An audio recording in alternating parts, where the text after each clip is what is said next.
प्रयागराज में महाकुंभ 2025।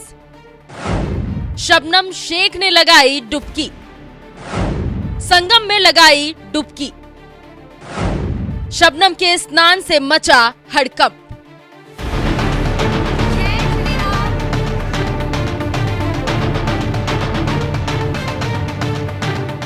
एक 144 साल बाद आए महाकुंभ में दुनिया भर से लोग स्नान कर अपनी आस्था का परिचय दे रहे हैं और भगवान से अपनी मनोकामना पूरी करने की विनती कर रहे हैं। इसके साथ ही साथ एक महीने में कल्पवासी अपनी इच्छा अनुसार भगवान को याद भी कर रहे हैं। इसी बीच पहले मकर संक्रांति के दिन 3 करोड़ से ज्यादा लोगों ने स्नान किया, जो अपने आप में एक रिकॉर्ड है। इसके साथ ही साथ अगला बड़ा स्नान मौनी अमावस्या को होगा, जिसकी तैयारी जोरों पर है। ऐसे में इस संगम रंग में रंगने के लिए देश क्या विदेश से भी लोग आ रहे हैं और ऐसी ही एक महिला है जिनका नाम है शबनम शेख, जिनके डुबकी लगाने से हंगामा मच गया है। जी हाँ, मुंबई की रहने वाली शबनम शेख ने प्रयागराज पहुंचकर संगम में डुबकी लगाई और अपनी आस्था पेश की। उसके साथ ही साथ शबनम ने यहाँ के कई संतों और महात्माओं के दर्शन कर उनका आशीर्वाद भी लिया। इतना ही नहीं, इस मुस्लिम युवती ने महाकुंभ में चल रहे कई सनातनी अनुष्ठानों में भी हिस्सा लिया और यहाँ पर यूपी की योगी सरकार द्वारा की गई व्यवस्था की जमकर तारीफ की। प्रयागराज महाकुंभ में 2 दिन रुकने के बाद शबनम शेख वापस मुंबई चली गई। वो फरवरी में फिर से महाकुंभ आ सकती है। शबनम शेख छावनी पीठाधीश्वर जगत गुरु आचार्य परमहंस दास से भी मुलाकात की, जहां पर जगत गुरु ने उन्हें आशीर्वाद दिया। यहां पर एक जानकारी देते चले कि ये वही शबनम है जिन्होंने अयोध्या में पिछले साल रामलला के भव्य मंदिर में प्राण प्रतिष्ठा समारोह में शामिल हुई थी और भगवान राम के सामने माथा भी टेका था, जिसके बाद मीडिया में उनकी खूब चर्चा हुई थी। तो आप समझ सकते होंगे कि कौन है शबनम शेख जो प्रयागराज में संगम में डुबकी लगाने पहुंची थी।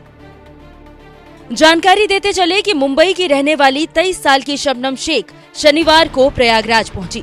वो मुस्लिम परिवार के परंपरागत पोशाक में थी, शरीर पर नकाब पहन रखा था। छावनी पीठाधीश्वर जगत गुरु परमहंस आचार्य ने फूलों की बारिश कर उनका स्वागत किया।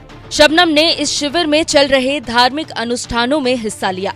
इस मौके पर शबनम ने कहा कि महाकुंभ में त्रिवेणी की धारा में आस्था की डुबकी लगाई और संगम में मौजूद संतों के दर्शन भी किए।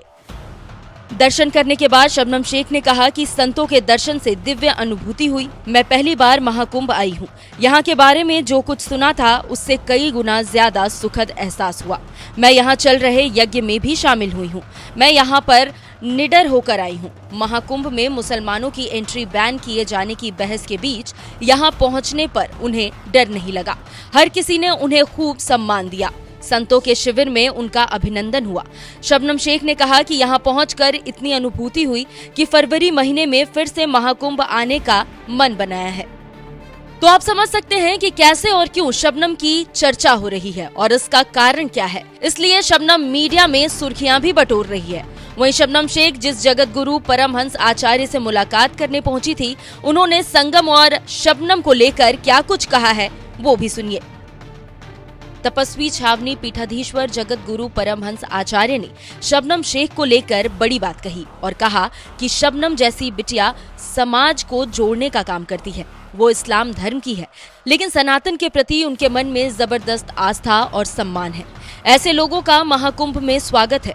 विरोध और ऐतराज सिर्फ उस पर है जो गलत भावना के साथ सनातनियों की आस्था के समागम में आना चाहते हैं।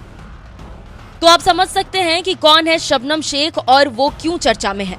इसके साथ ही साथ अगर हम प्रयागराज के मेला क्षेत्र की बात करें तो महाकुंभ हर 12 साल के बाद आता है, लेकिन इस बार का ये महाकुंभ 144 साल बाद आया है और ग्रहों का दुर्लभ संयोग बना है। संतों की माने तो ग्रहों का ऐसा ही संयोग समुद्र मंथन के दौरान बना था। प्रयागराज महाकुंभ में श्रद्धालु 144 साल बाद इस शुभ घड़ी में स्नान कर रहे हैं। तो आप समझ सकते हैं कि कैसा है इस साल का महाकुंभ और क्यों इतनी भीड़ इस बार संगम में उमड़ रही है।